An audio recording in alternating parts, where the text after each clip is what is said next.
सागर को हुआ अपनी गलती का एहसास। सागर ने मांगी माफ़ी वेदिका से। जी हाँ दोस्तों, पुकार दिल से दिल तक है कि अपकमिंग ट्रैक में आपको यही देखने को मिलने वाला है कि जब सागर को ये बात पता चल जाएगी कि वेदिका ही जानवी और कोयल यामिनी है, तो उसके बाद भैया सागर को काफ़ी ज़्यादा गिल्टी फील होने वाला है, क्योंकि उसने अपनी जानवी के ऊपर भरोसा नहीं किया था।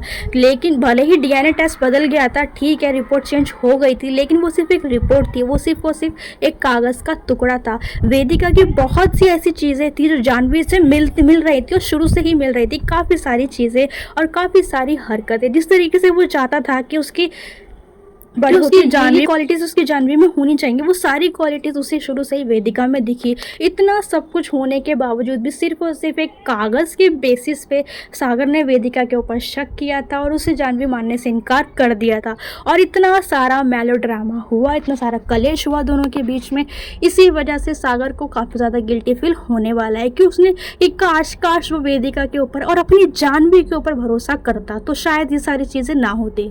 इसीलिए सागर वेदिका के पास जाएगा उससे माफ़ी मांगने के लिए। अपनी गलती का उसे एहसास हुआ है तो वो माफ़ी तो ज़रूर ही मांगेगा। वेदिका भी उसे माफ़ कर देगी, क्योंकि फाइनली उसे उसकी बहन मिल चुकी है, उसका परिवार अब पूरा हो चुका है। सागर कोयल को तो चाहकर भी कुछ नहीं कह सकता कि उसने उसके जानवी से, क्योंकि उसने उसके जानवी को उससे दूर रखा, क्योंकि वो सरस्वती की बेटी है। सरस्वती की बेटी से तो वो पंगा ले नहीं सकता।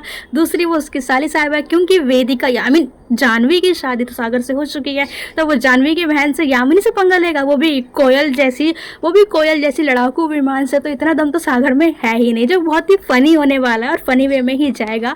लेकिन इस नोक-झोंक के लिए, इस मस्ती के लिए हम काफ़ी लंबे टाइम से ऑडियंस इंतज़ार कर रहे थे कि कब ये सब कुछ हमें देखने को मिलने वाला है।